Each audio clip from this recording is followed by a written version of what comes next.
లూకా సువార్త 11వ అధ్యాయము 5 నుంచి కొన్ని వచనాలు మనము చదువుకుందాం. మరియు ఆయన వారితో ఇట్లా నేను మీలో ఎవనికైనను ఒక స్నేహితుడుండగా అతడు అర్ధరాత్రి వేళ ఆ స్నేహితుని యొద్దకు వెళ్లి, స్నేహితుడా, నాకు 3 రొట్టెలు బదులిమ్ము. నా స్నేహితుడు ప్రయాణము చేయుచు మార్గములో నా యొద్దకు వచ్చి ఉన్నాడు. అతనికి పెట్టుటకు నా యొద్ద ఏమీయు లేదని అతనితో చెప్పిన యెడల, అతడు లోపలనే ఉండి నన్ను తొందర పెట్టవద్దు, తలుపు వేసి ఉన్నది, నా చిన్న పిల్లలు నాతో కూడా పడుకొని ఉన్నారు, నేను లేచి ఇయ్యలేనని చెప్పునా? అతడు తన స్నేహితులైనందున లేచి ఇయ్యకపోయినను, అతడు సిగ్గుమాలి మాటి మాటికి అడుగుట వలనైనను లేచి అతనికి కావలసినవన్నీ ఇచ్చును అని మీతో చెప్పుచున్నాను అని రాయబడింది. ప్రియ దేవుని బిడ్డలారా, ఈ వాక్య భాగంలో ఒక ఇద్దరి స్నేహితులను గురించి రాయబడింది. అతడు ఎవరికైనా ఒక స్నేహితుడు ఉన్న ఎడల, ఆ స్నేహితుడు అర్ధరాత్రి వేళ ప్రయాణం చేసి, మార్గ మధ్యములో అయ్యో! ఇచ్చట నా స్నేహితుడున్నాడు. నా స్నేహితుని ఇంటికి నేను వెళ్ళి ఈరోజు ఇక్కడనే బస చేయుదును. తిరిగి రేపటి దినమందు నేను వెళ్ళిపోదునని ఒక స్నేహితుడు అర్ధరాత్రి వేళ ఇంకొక స్నేహితుని దగ్గరికి చేరి వచ్చినట్టుగా మనము చూస్తూ ఉన్నాం. ఒక స్నేహితుని ఇంటికి ఇంకొక స్నేహితుడు ఎప్పుడొచ్చాడంట? అర్ధరాత్రి వేళ వచ్చాడంట. ఈ అర్ధరాత్రి వేళ వచ్చినటువంటి స్నేహితునికి ఆకలి వేసింది. ఆకలి వేసినప్పుడు ఈ స్నేహితుని ఇంటిలో ఏమీ లేదు తినడానికి. ఈ స్నేహితుని ఇంటిలో మరి ఆహారము లేదు. ఏమీ గూడా లేదు. కాబట్టి ఆ స్నేహితుడికి పెట్టడానికి మరి అవసరమైన ఆహారము ఈ ఇంటిలో లేదు. లేనప్పుడు ఏం చేసాడంటే, ఈ స్నేహితుడు లేచి ఇంకొక స్నేహితుని దగ్గరికి బయలుదేరి వెళ్ళినట్లుగా మనం చూస్తాం. ఇంకొక స్నేహితుని దగ్గరికి, ఇంకొక వ్యక్తి దగ్గరికి వెళ్లి, "అయ్యా! ఇగో నా స్నేహితుడు మార్గ మధ్యంలో మరి అర్ధరాత్రి వేళ నా ఇంటికొచ్చిండు. ఆకలయింది. కాబట్టి అతనికి ఆహారము పెట్టుటకు నా దగ్గర ఏమీ లేదు. ఇదిగో నీ దగ్గర ఉన్నటువంటి ఒక 3 రొట్టెలు నాకు బదులిమ్ము. తిరిగి మరల నేను ఇస్తాను" అని అన్నట్టుగా మనం ఇక్కడ చూస్తూ ఉన్నాం. అయితే నా యొద్దకు వచ్చినాడు. అతనికి పెట్టుటకు నా యొద్ద ఏమీ లేదు అని అతనితో చెప్పిన యెడల, అతడు లోపలనే ఉన్నాడు. స్నేహితుడు లోపల ఉండి ఏమంటాడంటే, "అయ్యా! ఇదిగో నేను పండుకొని ఉన్నాను. నేను తలుపు వేసి ఉన్నానింకా. నేను తిరిగి లేయలేనింకా. ఒకవేళ నా పక్కల నా చుట్టూగా నా పిల్లలు పడుకొని ఉన్నారు. ఒకవేళ నేను లేస్తే వారికి డిస్టర్బెన్స్ అయితది. నిద్ర లేస్తారు. వారు ఏడుస్తారు. తిరిగి మరల నేను తలుపు తీయలేను. ఒకవేళ తీసినా మరల ఇచ్చి మళ్ళా తలుపు వేయాలి. ఇంత కష్టాలున్నాయి. ఇన్ని బాధలున్నాయి. ఇన్ని పరిస్థితులున్నాయి కాబట్టి నేను ఇవ్వలేనయ్యా" అని ఆ స్నేహితుడు ఇంటిలో చెబుతున్నట్టుగా మనము చూస్తాం. అయితే నన్ను ఏమాత్రం తొందర పెట్టవద్దు. నన్ను నువ్వు తొందర పెట్టొద్దు. ఆయాస పెట్టొద్దు. ఇక నేను ఇయ్యలేను. నేను తలుపు తీయలేను అని చెబుతున్నట్టుగా మనము చూస్తాం. అయితే ఈ స్నేహితుడు ఏమంటాడంటే 8వ వచనంలో చాలా చక్కగా రాయబడింది. అతడు తన స్నేహితుడైనందున లేచి ఇయ్యకపోయినను మాటి మాటికి అడుగుతున్నాడు. మాటి మాటికి అడుగుతున్నాడు. ఇస్తలేడు గదా! అని చెప్పి అక్కడ ఒక మాట రాస్తాడు ఆ 8వ వచనంలో. అతడు తన స్నేహితుడైనందున లేచి ఇయ్యకపోయినను అతడు సిగ్గుమాలి మాటి మాటికి అడుగుతున్నట్టుగా మనము చూస్తూ ఉన్నాం. ఎవరైనా గాని మనం ఈ లోకంలో చూస్తే ఒక ఇంటికి వెళ్లి ఏదైనా గాని వస్తువు ఒకసారి అడిగితే ఇయ్యము అన్నారనుకో, ముఖం ఎదుటనే ఇయ్యము అన్నారనుకో, మనం వెంటనే రిటర్న్ అయితాం. మనం వెంటనే ఏం చేస్తామంటే తెలుసా? వాపస్ వస్తాం. మనం వెంటనే ఇంకా ఏమనుకుంటామంటే మనసు చిన్నబుచ్చుకొని ఏం చేస్తామంటే, "ఏ ఇంగ ఇయ్యకుంటావాయప్పా! నీకు ఒక టైం రాదా? నాకొక సమయమొస్తది. నేను గూడా అప్పుడు చూసుకుంటానులే" అని ఇంక రకరకాల ఊహలు ఎన్నో మాటలు మాట్లాడుకుంటూ మనం ఏం చేస్తామంటే రిటర్న్ అయితాం. కానీ ఇక్కడ అర్ధరాత్రి వేళ ఆకలితో వచ్చినటువంటి ఈ వ్యక్తి కొరకు ప్రయాసపడి ఇంకొక స్నేహితుని దగ్గరికి వెళ్లి ఆహారం అడిగినాడు. అతడు లేదు పోయా, లేకపోతే నేను ఇయ్యలేనన్నాడు. తలుపు వేయబడిందన్నాడు. పిల్లలు లేస్తారన్నాడు. ఎన్నో రకాలైనటువంటి మాటలు చెప్పినాడు. అయినా ఈ దాసుడు, ఈ స్నేహితుడంట ఇనలేదు. సిగ్గుపడలేదంట. మాటికి మాటికి అయ్యా ఈ 3 రొట్టెలు బదులి 3 రొట్టెలు నాకు కావాలి. నా స్నేహితుడు అర్ధరాత్రి వేళ ఆకలిగొని వచ్చినాడు. వానికి పెట్టాలి నేను. ఖచ్చితంగా నాకియ్యి అని జెప్పి సిగ్గుమాలి మాటి మాటికి అడిగినట్లుగా మనం ఇక్కడ వాక్య భాగంలో చూస్తాం. క్రైస్తవునికి ఉండవలసిందేందంటే సిగ్గు ఉండకూడదు. సిగ్గుమాలిన వాడిగా ఉండాలి. ఎవరైనా ఏయ్! సిగ్గు లేనోడు అంటే ఏమంటారంటే కోపమొస్తది చాలా సార్లు. సిగ్గు లేని వారంటే బాధ కలుగుతది. సిగ్గు లేని వారంటే అనేక విధాలుగా మాట్లాడతారు. నన్ను సిగ్గులేని వాడిగన్నావా? నాకు సిగ్గు లేదా?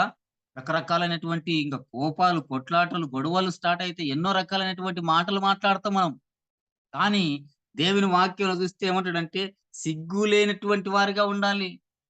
సిగ్గుమాలిన వారిగా ఉండాలి క్రైస్తవుడు. సిగ్గు లేని వానిగా జీవించాలి. సిగ్గు లేని వారుగానే మనం ఉండాలి. దేవుని పిల్లలకు ఉండవలసినటువంటి లక్షణం అది. ఎక్కడంటే ఒక మనిషి దేవుని కొరకు వాడుకోవాలంటే, ఒక మనిషి దేవుని సన్నిధిలో బలంగా నిలబడాలంటే, ఒక మనిషి దేవుని కొరకు ఆత్మచేత నింపబడి నడిపించబడాలంటే, సిగ్గు లేనటువంటి వాడుగా ఉండాలి. సిగ్గుమాలిన వాడై ఉండాలి. అప్పుడే నీ జీవితంలో కావాల్సినటువంటిది తప్పకుండా పొందుకుంటావు. ఈ వ్యక్తి, ఈ దాసుడు, ఈ స్నేహితుడు మాటి మాటికి అడుగుతున్నాడట. 8 చాలా చక్కగా రాయబడింది. సిగ్గుమాలి, సిగ్గుమాలి, సిగ్గుమాలి. సిగ్గు విడిచిపెట్టాలి అన్నిటికి. సిగ్గు విడిచిపెట్టి అడగాలి ఖచ్చితంగా. అప్పుడే దేవుడు నీకు కావాల్సినటువంటి వాటిని తిరిగి ఇవ్వగలడు అని జ్ఞాపకం చేస్తున్నాను. ఇది దేవుని పిల్లలకు, దేవుని బిడ్డలకు ఉండవలసినటువంటి లక్షణమని నేను జ్ఞాపకం చేస్తున్నాను. ఏం సిగ్గుమాలాలి? ఏమి ఇట్లా సిగ్గు లేనటువంటి వారుగా ఉండాలంటే, ఒక 3 విషయాలు నేను త్వరగా చెప్పి ముగిస్తాను. మొట్టమొదట రోమపత్రిక 1వ అధ్యాయం 14వ వచనం చూద్దాం. రోమపత్రిక 1వ అధ్యాయము రోమపత్రిక 1వ అధ్యాయం 14, 15 వచనాలను మనం చూసుకుందాం. రోమపత్రిక 1వ అధ్యాయము 14, 15 వచనం. గ్రీసు దేశస్థులు కాని వారికిని, జ్ఞానులకును, మూఢులకును నేను ఋణస్థుడను. కాగా నా వలనైనంత మట్టుకు రోమలోని మీకును సువార్త ప్రకటించుటకు సిద్ధంగా ఉన్నాను. సువార్తను గూర్చి నేను సిగ్గుపడువాడను కాను అని జ్ఞాపకం చేస్తున్నాడు. ఏమిట్లా సిగ్గుపడకూడదంటే తెలుసా? దొంగతనం చేయడానికి సిగ్గుపడాలి గానీ, మోసం చేయడానికి సిగ్గుపడాలి గానీ, అబద్ధాలు ఆడడానికి సిగ్గుపడాలి గానీ, లేపోతే ఇంకా అనేకమైనటువంటి కార్యాలు చేయడానికి సిగ్గుపడాలి గానీ, దేవుని వాక్యమును గురించినట్టు ఇక్కడ 15వ వచనంలో రాస్తాడు. ఏమంటాడంటే, నేను సిగ్గుపడవాడన్న సువార్తను గూర్చి. సువార్తను ప్రకటించు విషయంలో సిగ్గుపడకూడదు. ఈరోజు రకరకాలైనటువంటి మాటలను చెప్పుకోవడానికి సిగ్గుపడకుండా చెప్పుకుంటారు. రకరకాలైన కార్యాలు చేయడానికి సిగ్గుపడుతూ ఉంటారు. అనేకమైనటువంటి త్రాగుబోతుతనాన్ని గురించి నేను ఇంత తాగినా, నేను అంత తాగినా అని చెప్పి సిగ్గు లేకుండా చెప్పుకుంటారు. అనేకమైనటువంటి పాపములు చేస్తూ, సిగ్గు లేకుండా జీవిస్తూ, సిగ్గు లేకుండా మాట్లాడుతూ ఉంటారు కానీ, దేవుని యొక్క సువార్తను ప్రకటించుటకు సిగ్గుపడుతుంటారు చాలా సార్లు. దేవుని వాక్యాన్ని ప్రకటించాలంటే, దేవుని వాక్యాన్ని గురించి మాట్లాడాలంటే సిగ్గులేని వారుగా ఉండరు. భయపడతారప్పుడు. సిగ్గుపడతారు. దాచిపెట్టుకుంటారు. అంతేగాకుండా వారి నోరులను మూసుకుంటారు. పాప సంబంధమైన మాటలు మాట్లాడడానికి సిగ్గు లేనప్పుడు దేవుని వాక్యాన్ని ప్రకటించడానికి సిగ్గుపడతారు చాలా సార్లు.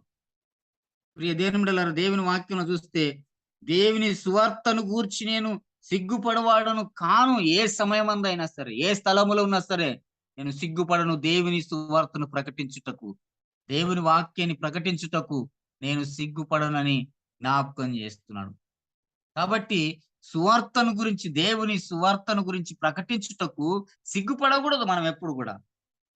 చాలా సార్లు మనం సిగ్గుపడుతున్నట్లుగా మనం చూస్తాం. ప్రియ దేవుని బిడ్డలారా, దేవుని సువార్త అంటే దేవుడు మన కొరకు ఆయన చేసినటువంటి కార్యములు, ఆయన మన కొరకు చేసినటువంటి ప్రాణ త్యాగమును, ఆయన మన కొరకై చేసిన అద్భుతమైన కార్యాలను అనేకులకు మంచి వార్త ఇది. అనేకులకు ప్రకటించువారుగా మనం ఉండాలి. అట్టి విషయంలో సిగ్గుపడకూడదు. అమ్మా! ఇంకా రకరకాలైనటువంటి వాటిని చెప్పుకోవడానికి మనం వెనకాడం. కొన్ని సార్లు నేను గమనిస్తుంటాను. చాలా సార్లు స్త్రీలను గమనిస్తే సాయంత్రం 7 గంటల నుంచి ఇప్పుడు టీవీలో అందరికున్నాయి. టీవీలో సీరియల్ చూస్తారు బాగా.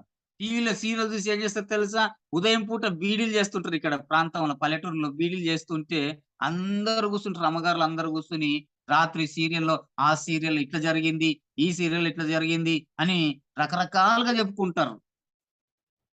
కానీ దేవుని సువార్తను మాత్రం ప్రకటించడానికి వెనకాడతారు. దేవుని గురించి మాట్లాడడానికి మాత్రం భయపడుతూ ఉంటారు. దేవుని వాక్యాన్ని ప్రకటించాలి, దేవుని సువార్తను గురించి తెలియజేయాలంటే ఇష్టపడరు.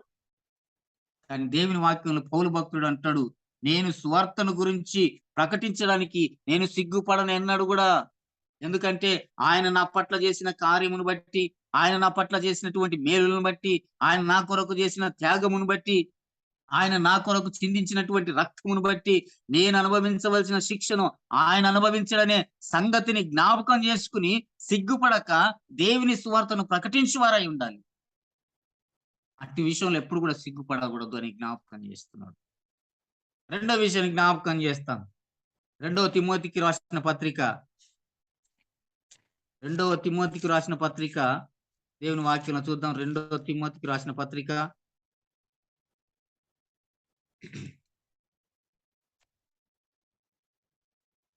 1వ అధ్యాయం 12వ వచనం. తిమోతికి రాసిన రెండో పత్రిక మొదటి అధ్యాయం 12వ వచనంలో ఈ విధంగా రాయబడింది. ఆ హేతువు చేత ఈ శ్రమలను అనుభవించుచున్నాను గాని నేను నమ్మిన వాని ఎరుగుదును గనుక సిగ్గుపడను అని జ్ఞాపకం చేస్తున్నాడు. చాలా సార్లు ఇంకొక మాట, శ్రమలొచ్చినప్పుడు చాలా మంది ఏం చేస్తున్నారంటే రకరకాలైనటువంటి మాటలు మాట్లాడుతూ ఉంటారు. కానీ పౌలు భక్తుడు ఏమంటాడంటే, నమ్మిన వానిని బట్టి, నేను ఎవరినైతే నమ్మినానో, నేను ఎలాంటి వాడినైతే ఆశ్రయించానో, నేను వెంబడిస్తున్నటువంటి వాడు ఎలాంటి వాడో, నేను నమ్మినటువంటి దేవుని యొక్క గుణలక్షణాలు, ఆయన గొప్పతనం ఏమిటో నమ్మిన వానిని బట్టి శ్రమలలో నేను సిగ్గుపడలేదు అంటాడు. ఒకవేళ సిగ్గుపడితే దేవుని కొరకు ఏమి చేయలేవు. సిగ్గుపడితే దేవుని అనేకుల ఎదుట నీవు ఒప్పుకోవు. శ్రమలొచ్చినప్పుడు గూడా అంత నా మేలుకే. ఇవన్నీ గూడా నా గొప్పతనం కొరకే. ఇదంతా గూడా నా మేలు కొరకే జరిగింది అని చెప్పుకోలేం మనం. శ్రమలు వచ్చినప్పుడు అనేకులు నిన్ను ఏలెత్తి నిందిస్తున్నప్పుడు, నిన్ను అవమానపరుస్తున్నప్పుడు, నిన్ను కించపరుస్తున్నప్పుడు, లేకపోతే నిన్ను చిన్న చూపు చూసి మాట్లాడుతున్నప్పుడు, లేకపోతే నిన్ను విశ్వాసంలో నుంచి అవిశ్వాసంలోనికి నెట్టివేయడానికి రకరకాలైనటువంటి మాటలు మాట్లాడతారు. అలాంటి మాట్లాడినప్పుడు నేను మొన్న పోయిన ఆదివారమే మా చర్చిలో చెప్పినాను. శ్రమలు వచ్చినప్పుడు నువ్వు కృంగిపోకూడదు. శ్రమలొచ్చినప్పుడు నువ్వు నీరసించిపోకూడదు. శ్రమలొచ్చినప్పుడు నువ్వు భయపడకూడదు. శ్రమలొచ్చినప్పుడు నువ్వు వెనకాడకూడదు. కష్టాలొచ్చినప్పుడు నీ జీవితము త్రొట్టిల్లకూడదు. శ్రమలలో గూడా దేవునిని నమ్మబట్టి, నీవు నమ్మిన దేవుడు ఎలాంటి వాడో తెలుసా? ఆయన నీ కొరకు ఎంత గొప్ప త్యాగం చేసాడో ఒకసారి జ్ఞాపకం చేసుకో. ఆయన ఆశ్చర్యకరుడు, ఆయన ఆలోచనకర్త, ఆయన నమ్మదగిన దేవుడు, బలవంతుడైన గొప్ప కార్యం చేసే దేవుడు. ఈ లోకమునంతా గూడా జయించినటువంటి దేవుడు. నీవు నమ్మిన దేవుడు ఉన్నతమైన వాడు. నీవు నమ్మిన దేవుడు పరలోకానికి నడిపించే దేవుడు. నీవు నమ్మిన దేవుడు నిత్య నరక నుండి తప్పించే దేవుడు. ఆ నమ్మిన వానిని బట్టి శ్రమలలో నీవు సిగ్గుపడకూడదు. శ్రమలొచ్చినప్పుడు. నేను మొన్న జ్యోతమ్మక్కకి చెప్పినాను. ఎన్ని కష్టాలొచ్చినా, ఎన్ని శ్రమలొచ్చినా దేవుడు నీ పక్షమున ఉంటాడు. సహాయం చేస్తాడు. నా బిడ్డ సిగ్గుపడకుండా నిలబడాలి. దేవుడు మన పక్షం నిలబడతాడు. శ్రమలొచ్చినప్పుడు త్రొట్టిల్లిపోకూడదు. శ్రమలొచ్చినప్పుడు పడిపోకూడదు. శ్రమలొచ్చినప్పుడు దేవుని నుంచి దూరం గాకుండా నీ స్థిరంగా నిలబడినప్పుడు సిగ్గుపడకుండా దేవుని కొరకు నువ్వు పని చేయాలి. అప్పుడు దేవుని కొరకు నువ్వు పని చేస్తే దేవుడు నీ పట్ల గొప్ప కార్యం చేస్తాడనే సత్యాన్ని జ్ఞాపకం చేస్తున్నాను. సిగ్గుపడితే మనం దేవుని కొరకు ఏమి కూడా చెయ్యలేము అని సత్యాన్ని జ్ఞాపకం. అందుకే పౌలు భక్తుడు అంటాడు ఇక్కడ తిమోతికి రాస్తూ, ఆ హేతువు చేత ఈ శ్రమలను అనుభవించుచున్నాను గాని నేను నమ్మిన వాని ఎరుగుదును గనక సిగ్గుపడను. నేను ఎరుగుతాను ఆయన ఎలాంటి వాడో. ఈ శ్రమలు నాకు ఒక లెక్క కాదు. ఆయన నన్ను ఈ శ్రమల నుండి తప్పిస్తాడు ఖచ్చితంగా. అది సత్యాన్ని జ్ఞాపకం చేస్తున్నాను. నమ్మిన వాటి శ్రమలొచ్చినప్పుడు గూడా సిగ్గుపడకుండా దేవుని కొరకు పని చేయాలని సత్యాన్ని జ్ఞాపకం చేస్తున్నాను. ఇంకొక విషయాన్ని జ్ఞాపకం చేస్తాను. ఇదే 2 తిమోతి పత్రిక 2వ అధ్యాయం కీర్తనలు 119వ కీర్తన 119వ కీర్తన 46వ వచనంలో 119వ కీర్తన 6వ 46వ వచనం 119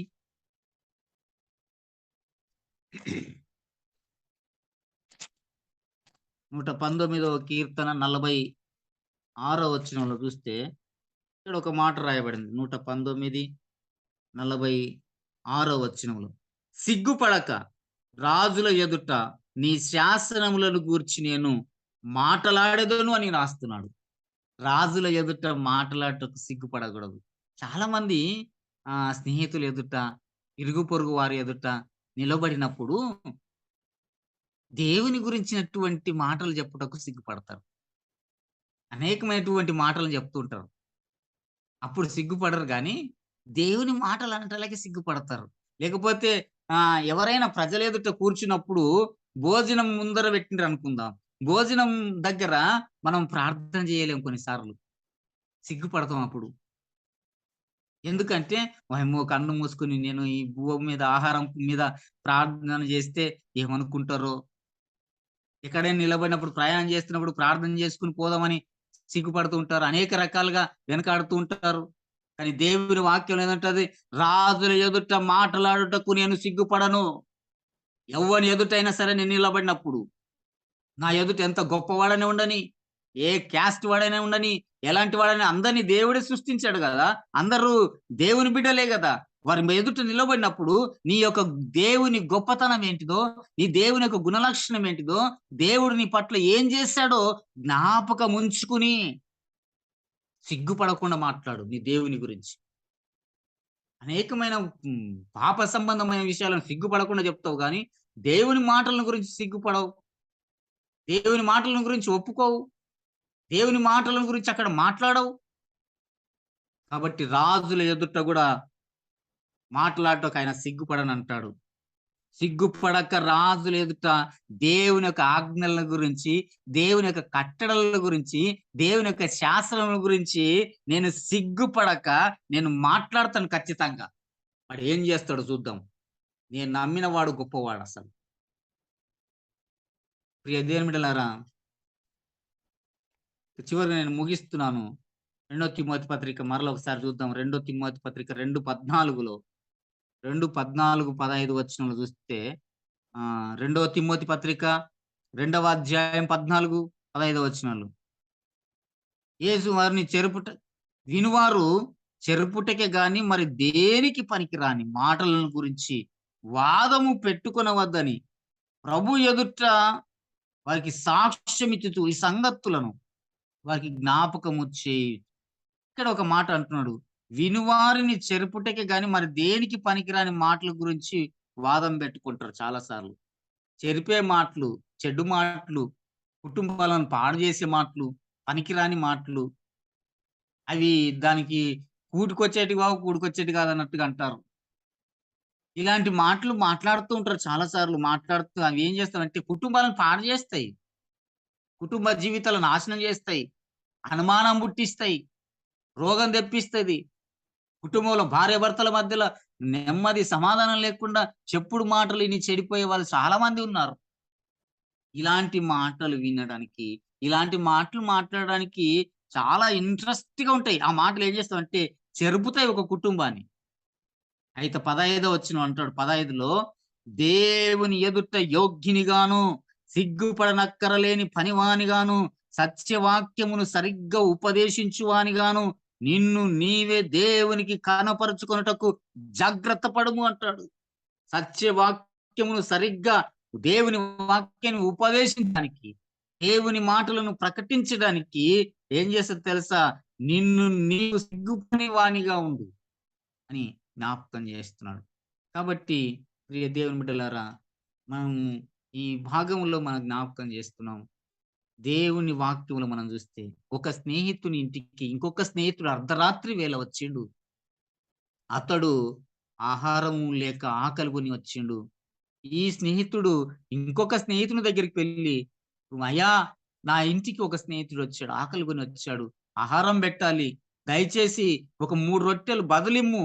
తిరిగి నేనిస్తానన్నాడు." కానీ, "అయ్యా! నన్ను తొందర పెట్టొద్దు. నేను వండుకున్నాను. నా పిల్లలు వండుకున్నారు. నేను ఇంక లెయ్యలేను, ఇవ్వలేను" అన్నప్పుడు అక్కడ ఇప్పుడు మరలా చూద్దాం లూకా సువార్త 11వ అధ్యాయంలో. అతడు సిగ్గుమాలి మాటి మాటికి అడిగినందువలనంట ఆ స్నేహితుడు పడుకున్నవాడు లేచాడు. తిరిగి ఇవ్వవలసినది ఖచ్చితంగా ఇచ్చాడు. దీన్ని బట్టి నేనేం జ్ఞాపకం చేస్తున్నానంటే, మనము దేవుని బిడ్డలం సిగ్గులేని వారిగా ఉండాలి. దేవుని ఎదుట మనం మోకరించినప్పుడు సిగ్గులేని వారుగా మనము ఆయన సన్నిధిలో గోజాడాలి. ఆయన సన్నిధిలో ప్రార్థన జేయాలి. నువ్వు ప్రార్థన చేసిన వెంటనే నాకిది ఇవ్వకపాయే అని అలుగుతారు చాలా సార్లు. నేను ప్రార్థన చేస్తున్నానయ్యా! నా రోగం బాగైతలేదు అంటారు. నేను ప్రార్థన చేస్తున్నాను, దేవుని మందిరానికి వెళ్తున్నాను, నా కుటుంబం దీవించబడతలేదని అలుగుతారు. అయితే దేవుని వాక్యం ఇదే మనకు సాదృశ్యంగా చూపిస్తుంది. సిగ్గు లేకుండా మాటి మాటికి, మాటి మాటికి దేవుని సన్నిధిలోని మోకరించి ప్రార్థన చేస్తే ఎన్ని దినాలైనా సరే, ఎన్ని నెలలైనా సరే, ఎంత కాలమైనా సరే, నువ్వు దేవుని బిడ్డగా, సిగ్గులేని వాడిగా నువ్వు అడుగుతూ ఉంటే దేవుడు తప్పకుండా ఒక దినము తిరిగి లేస్తాడు. నీకివ్వవలసింది ఖచ్చితంగా ఇస్తాడు. ఆ ఇచ్చే వరకు నీకు ఓపిక ఉండాలి. ఇచ్చే వరకు నీకు సిగ్గు లేకుండా నువ్వు నిలబడాలి అలాగే. అప్పుడే దేవుడు నీకు కావాల్సింది ఖచ్చితంగా ఇస్తాడు. కాబట్టి సిగ్గుమాలిన జీవితాన్ని కలిగి మనం జీవించాలి. ఏ విషయంలో సిగ్గు లేకుండా ఉండాలనో నేను ఈ సమయంలో జ్ఞాపకం చేస్తున్నాను. శ్రమలొచ్చినప్పుడు సిగ్గుపడకుండా దేవుని కొరకు నిలబడాలి. రాజుల ఎదుట దేవుని యొక్క శాసనం గురించి మాట్లాడక సిగ్గుపడకూడదు. అంతేకాకుండా ఏమంటాడంటే సత్యవాక్యమును సరిగ్గా బోధించడానికి అనేకుల ఎదుట నీవు నిలబడినప్పుడు దేవుని వాక్యాన్ని ప్రకటించుటకు, మాట్లాడుటకు సిగ్గుపడకూడదు. అప్పుడు దేవుడు నీకు కావాల్సింది ఖచ్చితంగా ఇస్తాడు. ఇచ్చే వరకు నీవు ఓపికతో, నమ్మకంతో ఈ లోకంలో సిగ్గు లేకుండా నిలబడితే దేవుడు నిన్ను ఆశీర్వదిస్తాడు. నీ కుటుంబాన్ని దీవిస్తాడు. అలాంటి కృపను దేవుడు మనకందరికిని దయచేయునుగాక.